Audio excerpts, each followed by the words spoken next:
Minutos antes dos nossos votos, minha noiva me enviou uma mensagem: não quero mais isso. Estou terminando.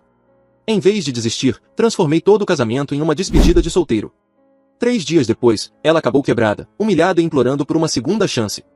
E aí, Reddit, então eu deveria ter me casado há algum tempo. Grande casamento, meses de planejamento, uma fortuna investida. Todo mundo voou, se arrumou, pronto para o grande dia. 5 minutos antes de eu sair vestido com meu smoking, meu celular vibrou com uma mensagem que virou tudo de cabeça para baixo. O que aconteceu depois? Bem, digamos apenas que ninguém naquele casamento vai esquecer jamais. Então, sim, eu, Dante, 29 anos, deveria estar casado agora. Smoking passado, cabelo arrumado, nervos à flor da pele, mas ainda me mantendo firme. Sabe aquela mistura de terror e empolgação ao mesmo tempo? Era eu, parado naquela pequena sala lateral do local, esperando o sinal para entrar. Meses de planejamento, milhares de dólares gastos, pessoas vindo de 3 estados apenas para me ver dizer sim, eu aceito. Todo o cenário parecia uma daquelas produções de alto orçamento, onde se algo der errado, tudo desmorona. E desmoronou. 5 minutos antes de eu sair, meu celular vibrou. Pensei que fosse Selene, minha noiva, enviando uma mensagem fofa de incentivo pré-casamento. Algo como mal posso esperar para te ver ou um daqueles emojis de coração que ela exagerava. Em vez disso, a tela mostrou uma mensagem que provavelmente nunca vou esquecer. Dante, não quero mais isso. Estou terminando. Foi isso. Fria, mecânica, como se fosse uma rainha medieval me jogando numa masmorra. Sem explicação, sem contexto, apenas estou terminando. Fiquei olhando para a tela, esperando a piada. Talvez ela seguisse com um lol, mensagem errada ou algum tipo de explicação. Nada. Apenas silêncio. Por um segundo, o mundo girou. Meu peito apertou, o estômago afundou, e juro que pude ouvir o leve zumbido da minha vida escorrendo pelo ralo. Mas então algo estranho aconteceu. Em vez de entrar em pânico, chorar ou sair correndo pela porta dos fundos, meu cérebro ficou frio, liso, como gelo. Thales, meu padrinho, espiou a sala. Cara, está na hora. Você está pronto? Virei o celular para ele ver. Ele leu, piscou 2 vezes e sussurrou: não acredito. Acredito. Aqui está a questão, naquele momento, eu tinha 2 opções. Me esconder, desabar, deixar o caos me consumir. Ou sair ali, assumir a situação e garantir que todos soubessem exatamente o que aconteceu. A segunda opção parecia muito melhor. Encontrei o eficiente. Aquele cara mais velho que parecia preferir estar pescando do que casar alguém. Ele me lançou um olhar confuso, tipo cadê a noiva? Eu sorri e disse, pequena mudança de planos. Então eu saí. Sozinho. A sala ficou em silêncio quando me viram de pé ali, sozinho. O rosto da minha mãe ficou branco, como se fosse desmaiar. A família de Selene parecia confusa, sussurrando entre si. Peguei o microfone, limpei a garganta e disse, olá, pessoal. Então, houve um desenvolvimento. Cerca de 5 minutos atrás, Selene me enviou uma mensagem. Diz, e eu cito, Dante, não quero mais isso. Estou terminando. Suspiros. Suspiros reais. Alguém do lado dela até gritou, meu Deus. Deixei o silêncio durar um instante. Meu peito apertado, mas minha voz firme. Então acrescentei, então é isso, pessoal, hoje não vai ter casamento. Selene fez sua escolha. Você podia sentir a sala girando. Pessoas se olhando, bocas abertas. Momento perfeito para o golpe final. Mas eu disse, erguendo um copo, tudo aqui já está pago. A comida está pronta, a banda esperando, o bar abastecido. Então hoje à noite não é mais uma recepção de casamento. É uma celebração. Uma celebração da honestidade, mesmo que brutal, e uma celebração por escapar de um prejuízo caríssimo.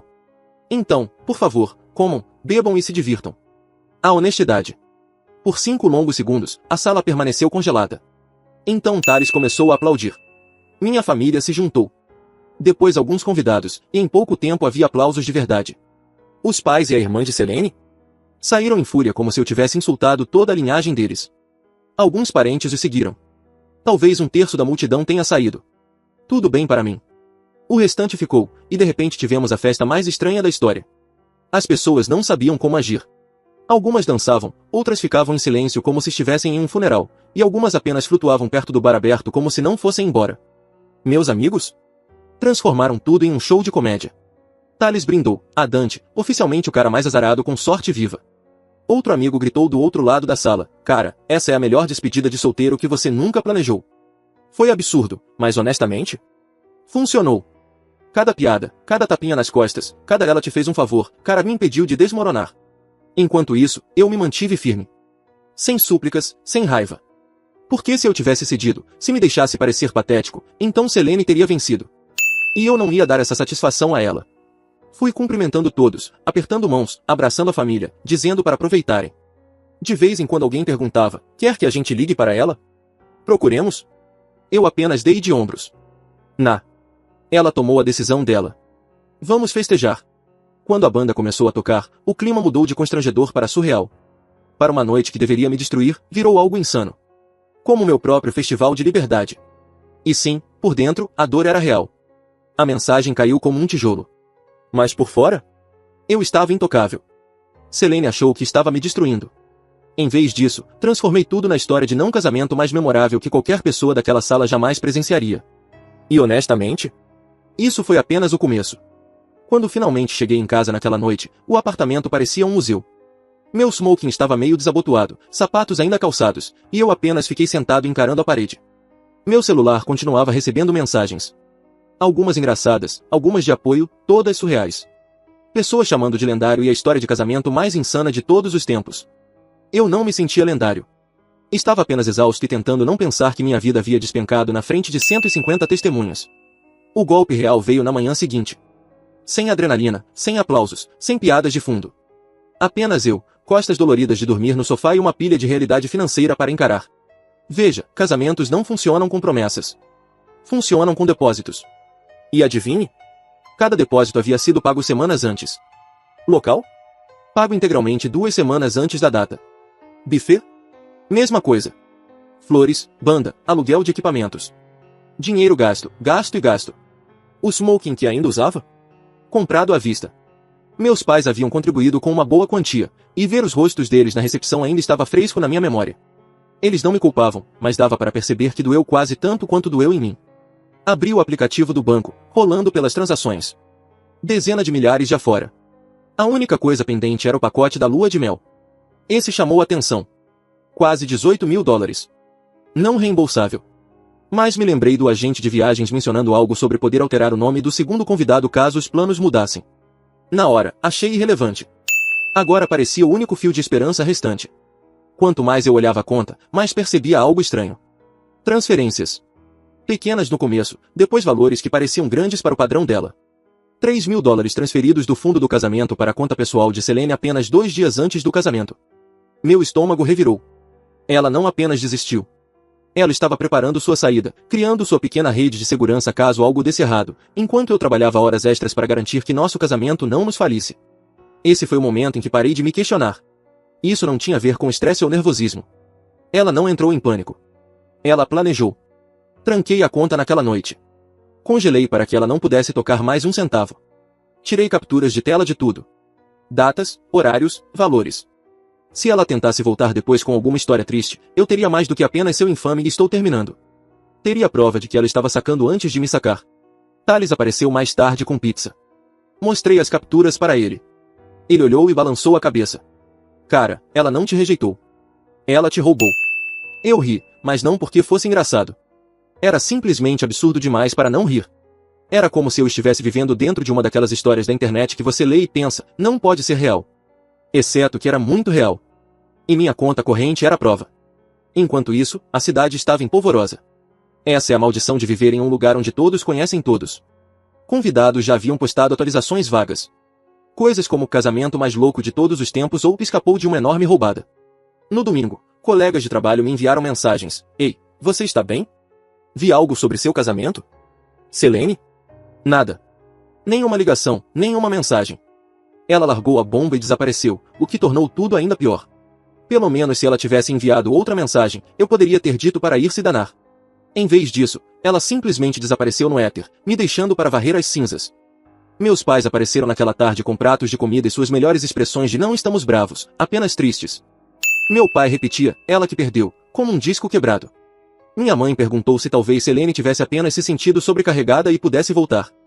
Não contei a ele sobre as transferências de dinheiro, ainda não. Largar essa bomba de verdade podia esperar. Meu cérebro não parava.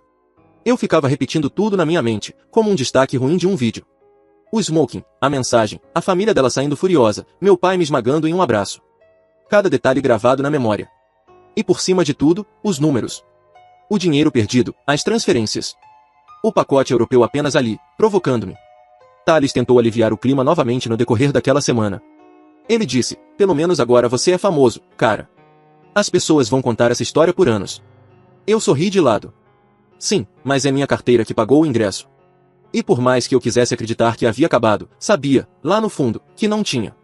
Pessoas como Selene não simplesmente desaparecem. Elas não te rejeitam, drenam sua conta e somem silenciosamente. Nunca. Elas sempre retornam.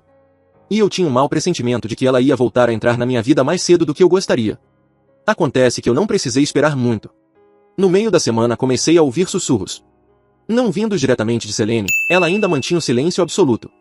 Mas de conhecidos em comum que aparentemente haviam visto em lugares onde não deveria estar.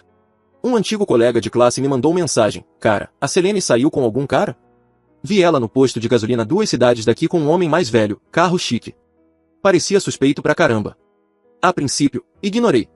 Talvez fosse alguém que se parecia com ela? Mas então outra mensagem chegou. Dessa vez, de um amigo que trabalhava em um hotel próximo à estrada. Mesma história. Selene fez check-in com um homem mais velho. Pagou em dinheiro. Não parecia feliz. Foi aí que tudo começou a fazer sentido. Ela não havia apenas me rejeitado num surto de pânico. Ela já tinha um transporte esperando. E esse transporte tinha um nome. Aramis. A primeira vez que ouvi o nome foi por Thales. Ele apareceu uma noite, rolando o celular, e disse, Ei, você sabia que ela estava falando com um cara chamado Aramis? Um palhaço cheio de ostentação com um BMW alugado. Eu pisquei. Você está brincando. Ele virou a tela para mim. Amigos em comum no Facebook haviam postado coisas vagas. Mas um deles não foi tão vago. Uma foto. Selene ao lado de um cara alto, cabelo engomado e um relógio de ouro barato que parecia de quiosque de shopping. Legenda, algumas pessoas nunca mudam. Foi quando as comportas se abriram. As histórias começaram a surgir. Aramis não era apenas um acaso qualquer. Ele era o plano. Selene estava se encontrando com ele há meses pelas minhas costas. Ele prometera a ela uma vida melhor. Carros luxuosos, viagens, um futuro onde ela não precisaria mover um dedo. Tudo o que ela precisava fazer era me abandonar no altar e correr para os braços dele. Exceto que Aramis não era quem ela pensava. O cara tinha um histórico. Fraude. Dívidas não pagas. Até um mandado em outro estado por algum esquema suspeito. Ele era o tipo de sujeito que vivia de aparências. Sempre bem vestido. Sempre dirigindo algo brilhante. Mas nunca possuía nada de verdade. Tudo era emprestado, alugado ou roubado. Um primo de um colega meu, pequeno mundo, certo? Na verdade, o conhecia. Ah, sim, disse ele quando perguntei. Aramis é uma piada. Fala grande.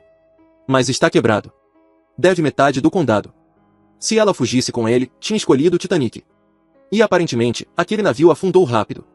Pelo que consegui apurar, Selene saiu da suíte nupcial com a bolsa já pronta. Aramis a esperava no estacionamento. Eles saíram como numa cena de filme. Só que, em vez de pôr do sol e champanhe, ela recebeu um motel decadente e uma pilha de contas não pagas. Aramis estourou os cartões de crédito dela em poucos dias. Comprou brinquedos para si. Celular novo, relógios. Provavelmente gastou em mesas de pôquer também. Depois, quando ela começou a entrar em pânico, ele a abandonou em um posto de gasolina a 3 estados de distância. Ela eventualmente chegou a uma estação da Greyhound, tentando voltar para casa. Esse detalhe veio de outro conhecido em comum, horrorizado por minha causa. Ele me ligou e disse, acabei de ver a Selene chorando na estação da Greyhound. Ela disse que Aramis a deixou sem dinheiro e sem transporte. Eu nem sabia como responder. Parte de mim queria rir. Parte de mim queria gritar. A mulher que prometera passar a vida comigo, que mandou a mensagem que estou terminando minutos antes dos nossos votos, agora estava perdida, com os cartões estourados e sem plano B. Eu me recostei, deixando a ironia me envolver. Selene achou que estava subindo de nível, me trocando por uma vida de fantasia com um cara que parecia de comercial de carro. Em vez disso, ela foi enganada por um trapaceiro. Thales não parava de rir quando contei. Cara, ela te abandonou por um sujeito com histórico de golpes do Groupon? Isso é ouro da comédia. Outro amigo completou. Ela caiu tanto que passou de noiva a golpista. Quanto mais eu ouvia, mais óbvio ficava. Selene não era vítima de medo de compromisso. Ela era vítima da própria burrice. Achou que era mais esperta que todo mundo. Que poderia jogar nos dois lados. Me manter como opção segura enquanto testava as promessas brilhantes de Aramis. Só que apostou no cavalo errado. E aqui está a parte que realmente me marcou. Todas aquelas transferências que eu encontrei na conta do casamento? O dinheiro que ela silenciosamente desviou? Sim, não foi para alguma poupança secreta para ela. Aramis a convenceu a levar dinheiro em espécie para começar a nova vida deles. O que basicamente significava que ela financiou o fim de semana de fuga dele antes dele abandonar. Quase senti pena dela. Quase. Mas então lembrei da mensagem. Estou terminando. Fria. Final. Como se eu fosse um personagem secundário que ela poderia cortar da história. Não. Nenhuma simpatia restante. No final daquela semana, eu tinha o quadro completo. Selene me abandonou por Aramis, Aramis a esvaziou financeiramente, e ela acabou perdida e quebrada. Ela ainda não tinha retornado, mas eu sabia que vinha aí. Pessoas como ela não assumem responsabilidades. Procuram um pouso macio. E na mente dela, eu ainda era o pouso mais seguro que ela poderia imaginar. Mas eu não ia ser rede de segurança. Não depois do que ela fez. Então eu esperei. Comi minha comida, fui trabalhar, malhei, deixei meus amigos fazerem piadas às custas dela. Agia normalmente. Mas por dentro, eu me preparava. Porque eu sabia que a tempestade estava a caminho. E quando ela finalmente voltou rastejando, eu estaria pronto. Claro o suficiente, 72 horas de silêncio depois, meu celular explodiu como se devesse dinheiro a alguém.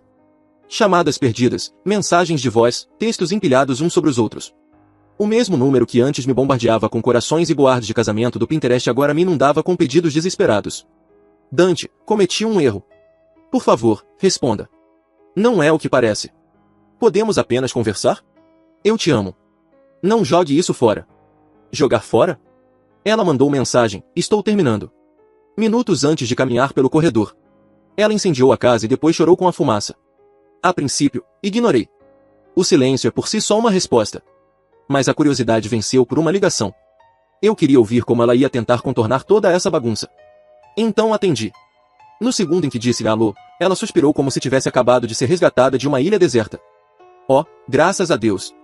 Dante, por favor, me escute. Eu não estava pensando. Era a pressão, o estresse. Tive um ataque de pânico. Aramis não significava nada. Eu a interrompi. Engraçado. Ataque de pânico normalmente não vem com malas prontas e motorista esperando. Silêncio. Então um tremido, eu não sabia o que estava fazendo. Foi um erro. Podemos remarcar, dizer às pessoas que era só frio na barriga. Ninguém precisa saber. Eu ri. Não consegui evitar. Remarcar? Como se fosse consulta no dentista que você faltou. Selene, você me mandou uma mensagem que dizia, e cito, estou terminando. Você detonou o casamento do espaço. Não há botão de desfazer para isso. Ela começou a chorar, completamente histérica pelo telefone.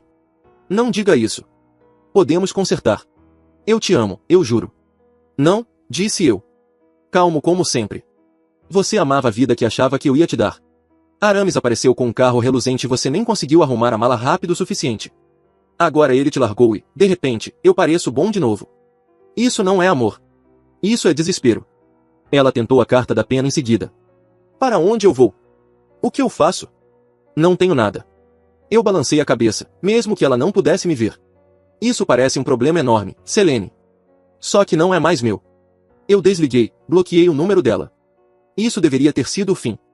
Mas a família de Selene aparentemente decidiu que era hora de entrar em equipe. A irmã dela, Eloá, me ligou algumas horas depois, a voz carregada de indignação. Como você ousa humilhá-la assim? Anunciar a mensagem dela na frente de todo mundo, transformar em uma espécie de festa de piada. Ela cometeu um erro, Dante. Você deveria tê-la protegido. Protegido. Aquela palavra quase me fez engasgar. Eloá, disse devagar. Sua irmã me mandou uma mensagem 5 minutos antes do casamento dizendo que estava terminando. Ela tinha a mala pronta e um cara esperando lá fora. Esperando lá fora. Eu não a humilhei. Apenas li suas próprias palavras. Ela estava estressada. Eloá retrucou. Um homem de verdade a perdoaria, a aceitaria de volta, ajudaria a superar isso. Eu ri, de verdade. Perdoá-la por planejar me abandonar no altar por outro cara? Proteger ela das consequências das próprias ações? Você se escuta? Ela ateou o fósforo e você está bravo comigo por não ter chamado o corpo de bombeiros rápido o suficiente. Você é tão iludida quanto ela. Eloá bufou, se sentindo moralmente superior. Ela precisa de ajuda. Você lhe deve isso. Ela não tem onde morar, Dante. Não é minha responsabilidade, disse secamente. Ela se mudou para meu apartamento há 1 mês. Já embalei todas as coisas dela e mandei de volta para a casa dos seus pais. Ela oficialmente não é mais meu problema. Então, adeus, Eloá. Clique. Bloqueado. Meus amigos adoraram quando contei. A questão é que eu nem estava tentando ser espirituoso. Saiu naturalmente. Passei 3 dias pensando em tudo que ela havia feito. Surrupiando dinheiro, se encontrando às escondidas com Aramis, me surpreendendo com aquela mensagem. Quando ela ligou, minhas palavras não estavam ensaiadas. Eram apenas a verdade. E a verdade corta mais do que qualquer roteiro que eu pudesse escrever. Mesmo assim, Selene não desistiu facilmente. Tentou novos números, e-mails, até uma carta escrita à mão jogada debaixo da porta do meu apartamento. O tema era sempre o mesmo. Pânico. Erro. Podemos consertar. Eu te amo. Às vezes, mudava para a culpa. Você me envergonhou. Virou as pessoas contra mim. Como se eu tivesse forçado ela a mandar a mensagem que estou terminando e pular no carro de outro homem. Cada vez que bloqueava, deletava ou jogava no lixo. Sem noivado. Sem combustível para o fogo. Porque naquele ponto, ela não buscava amor ou perdão. Ela buscava um bote salva-vidas. E eu não ia jogar um depois que ela tentou me afundar. Meu pai me perguntou uma vez se eu tinha considerado ouvi-la, só para ter um fechamento. Eu disse que fechamento não é algo que você negocia com alguém que tentou te ferrar. Fechamento é perceber que eles não podem mais te tocar. E a melhor parte. Cada deboche, cada bloqueio, cada recusa calma deixava claro para todos assistindo que eu não iria ceder. Não por Selene. Não pela família dela. Não por ninguém. Selene achou que ia me manipular. Achou que me rejeitaria como um candidato rejeitado a um emprego. E eu ainda estaria esperando no hall dela mudar de ideia. Em vez disso, ela descobriu do jeito mais difícil que uma vez que a porta se fecha, ela permanece fechada. E pela primeira vez desde aquela famosa mensagem, eu me senti bem. Sólido. Como se a tempestade começasse a passar. Claro que eu não fazia ideia de que ela estava prestes a aumentar o drama ainda mais. Depois que fechei para ela e Eloá, imaginei que tudo se dissiparia. Ela ou se esconderia na casa dos pais, ou tentaria a sorte implorando para Aramis aceitá-la de volta. De qualquer forma, não era mais meu circo. Mas aparentemente, Selene e a irmã não suportaram a ideia de eu sair calmo e controlado. Não. No mundo delas, se estavam afundando, eu tinha que me afogar junto. Começou com sussurros. Um colega me puxou de lado no escritório uma manhã, cara sério. Ei, só para você saber, ouvi que Selene está dizendo que você era controlador. Que você a pressionou para o casamento, e ela não teve escolha a não ser fugir. Eu apenas pisquei para ele. Controlador? Ela que marcava os locais como se comprasse bilhetes de loteria. Eu apenas aparecia quando mandavam. A fofoca se espalhou rápido. De repente, eu ouvia de amigos que eu que havia cancelado o casamento. Que a mensagem de Selene havia sido tirada de contexto. Uma versão até dizia que eu estava armando tudo para ganhar simpatia. Como algum tipo de stunt bizarro de publicidade invertida. A parte mais engraçada? Quem comprava essa versão nem sequer estava lá. Parentes distantes, conhecidos que não falavam comigo há anos. Engoliam tudo. As pessoas que estavam na sala, que ouviram minhas palavras exatas pelo microfone, não foram enganadas. Mas ainda assim, era irritante. Thales resumiu perfeitamente uma noite durante o jantar.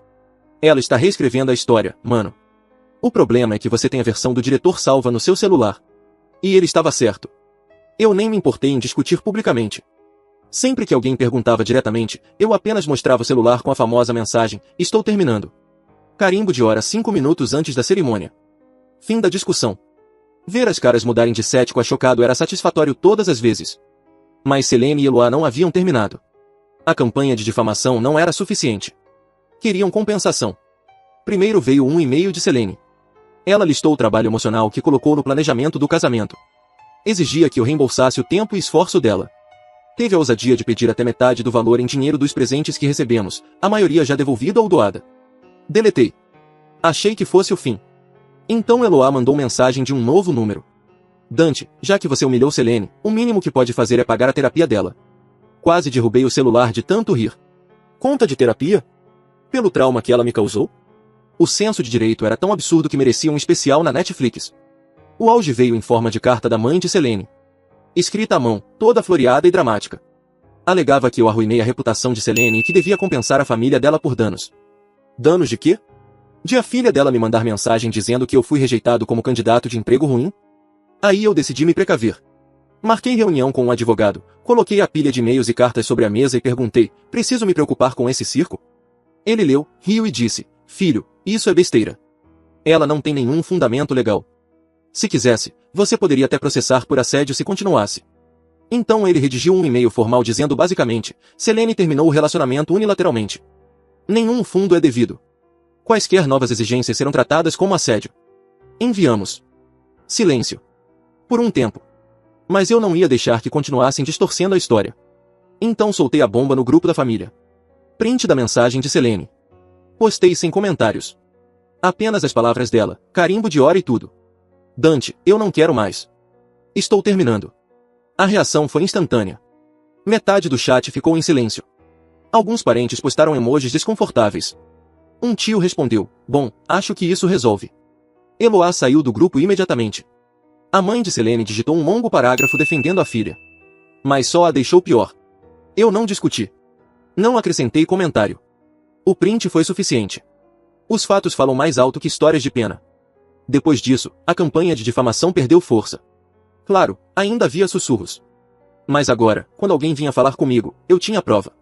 E a melhor parte. Meus amigos me apoiavam toda vez. Thales disse para um cara, bem na cara dele, sim, você pode acreditar na versão dela. Ou você pode olhar para a mensagem que ela enviou 5 minutos antes do casamento.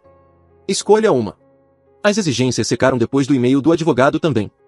Aparentemente, perceber que não tinham nenhum poder legal finalmente caiu a ficha. Mas eu ainda não estava comemorando.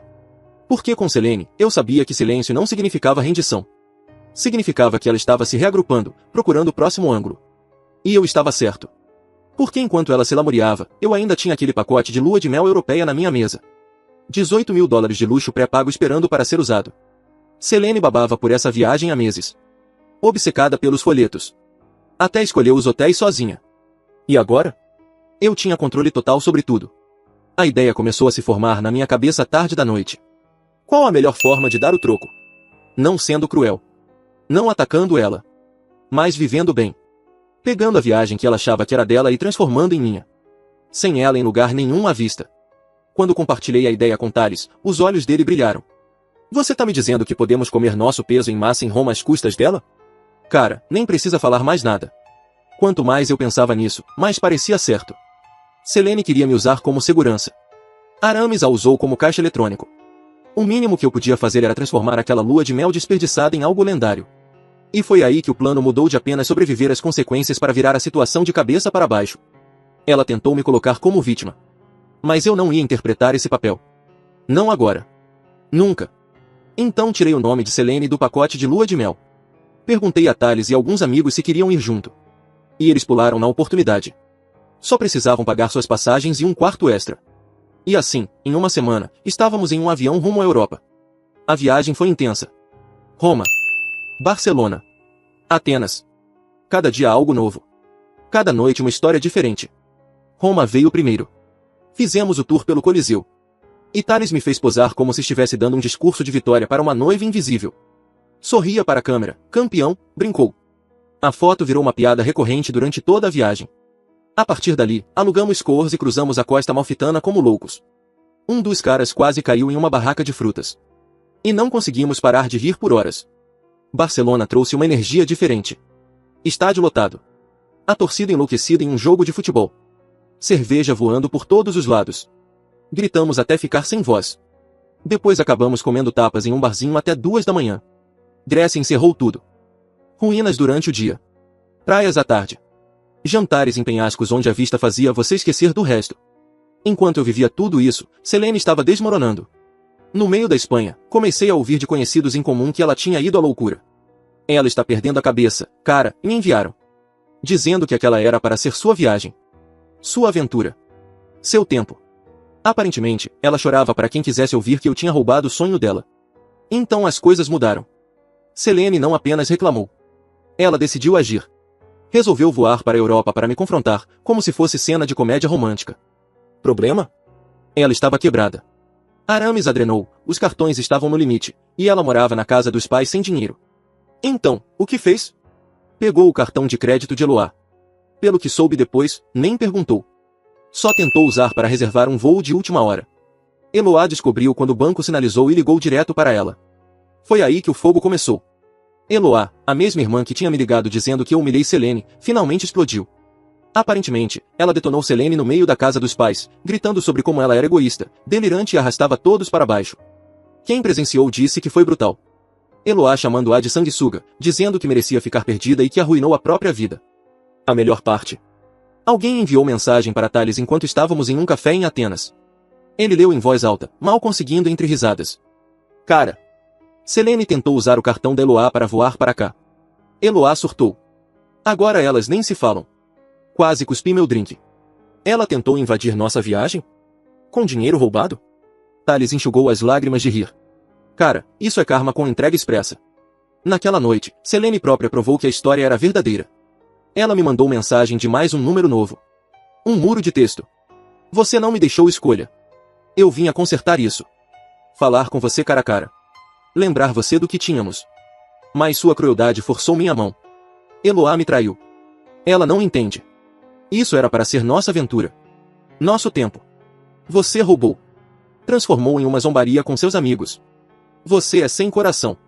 Eu fiquei olhando para a mensagem por um minuto inteiro. Então digitei uma linha de volta. Você não me deixou, Selene. Você acabou com isso. Diferença enorme. E a única pessoa te traindo é você mesma. Bloqueei novamente. Mostrei aos meus amigos. E toda a mesa explodiu. Thales brindou comigo e disse, a Dante. Viajando pelo mundo enquanto a ex queima todas as pontes atrás dela. E ele não estava errado. Selene tentou pegar um avião para me perseguir pela Europa. Mas só conseguiu queimar seu único aliado. A irmã que antes a defendia agora não queria mais nada com ela. Enquanto isso, eu estava do outro lado do mundo. Comendo frutos do mar sob o sol grego. Rindo com meus amigos sobre como minha quase esposa foi reduzida a enganar a própria família para pagar a passagem. Essa era a diferença. Ela pensou que ia viver o sonho. Mas estava presa, quebrada e queimando pontes enquanto eu era livre. Aproveitando cada segundo da vida que ela achava que possuía. Ela queria uma aventura. Recebeu um desastre. Eu queria liberdade. Eu consegui. E aquela viagem não era mais sobre ela. Era minha. Quando voltei para casa, a vida parecia diferente. Não porque tudo estivesse magicamente consertado. Mas porque eu finalmente assumi o controle dos destroços. Fui na viagem que ela achava que era dela.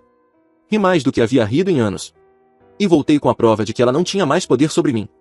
Enquanto isso, o mundo de Selene continuava encolhendo. A história sobre o cartão de crédito com Eloá se espalhou rápido. Todo mundo do círculo dela sabia que ela tentou usar o dinheiro da própria irmã para me perseguir pela Europa. Eloá virou completamente contra ela. Elas não se falavam mais. E as pessoas que antes a apoiavam começaram a se afastar. Aparentemente, ninguém queria lidar com uma drama queen exploradora que nem respeita a conta bancária da própria família. Quando voltei, Selene tinha se mudado da casa de Eloá de volta para a casa dos pais. Amigos em comum me contaram que ela estava trabalhando em um emprego administrativo de baixo nível que mal cobria o combustível. Cada conversa que tinha com alguém se transformava em reclamação sobre como a vida era injusta com ela. Como eu tinha roubado tudo dela. O detalhe mais irônico? Ela ainda tentava distorcer a história, fazendo parecer que eu era o vilão. Mas o problema de falar demais é que existem provas. E eu tinha muitas delas. Aquela mensagem infame, estou acabando com isso, fez mais para enterrar a credibilidade dela do que qualquer coisa que eu pudesse dizer. Sempre que alguém me olhava desconfiado, eu só mostrava a tela. Conversa encerrada. Selene, por outro lado, não tinha como escapar. As pessoas riam dela pelas costas. Até alguns parentes admitiam que ela mesma havia destruído tudo. Ela queimou seu seguro, perdeu a chance do marido dos sonhos que achava que eu deveria ser, e acabou exatamente onde começou. Quebrada, amarga e morando sob o teto dos pais. E Aramis? Sumiu. Ninguém teve notícias dele desde que a largou. Rumores diziam que ele aplicou outro golpe e desapareceu da cidade. Ela apostou tudo nele e acabou de mãos vazias. Enquanto ela ficava presa reclamando, eu evoluía. O trabalho me deu um aumento alguns meses depois. Em parte porque me dediquei a projetos, e em parte porque não estava mais sobrecarregado pelo estresse do casamento. Malhei com mais intensidade, comecei a me sentir melhor do que em anos. Meus amigos continuavam por perto, fazendo piadas e me mantendo centrado. A vida não era perfeita, mas estava indo na direção certa. Até voltei a namorar. Nada sério, apenas jantares casuais e conversas com mulheres que realmente me respeitavam. A diferença era óbvia. Eu não estava mais buscando a aprovação de ninguém. A última mensagem que recebi de Selene chegou por e-mail. Um verdadeiro ensaio sobre como eu a abandonei, como devia ela algum tipo de fechamento, e como ela nunca me perdoaria por ter roubado a viagem dela. Não respondi. Nem terminei de ler. Encaminhei para meu advogado, arquivei como não é meu problema e voltei ao meu dia. Porque aqui está a verdade. Ela não foi abandonada. Ela me abandonou. Ela me rejeitou quando eu estava ali, de smoking, a 5 minutos de caminhar até o altar. Ela queria que eu desaparecesse para poder brincar de casinha com um vigarista. E quando isso explodiu na cara dela, tentou voltar como se nada tivesse acontecido. Não, obrigado. Ela perdeu a mim, a confiança da família, a dignidade e a vida que achava garantida. Eu perdi apenas dinheiro e uma mulher que não valia a pena. Olhando por esse lado, eu saí na frente. As pessoas ainda me perguntam às vezes, você já pensa no que teria acontecido se ela não tivesse enviado aquela mensagem? Minha resposta é sempre a mesma. Sim, provavelmente eu estaria miserável agora. Em vez disso, saí limpo, com uma história que as pessoas ainda não conseguem acreditar que seja real. Ela achava que estava escrevendo meu fim. Acontece que ela só escreveu o dela. E, sinceramente, esse é o melhor fechamento que eu poderia precisar.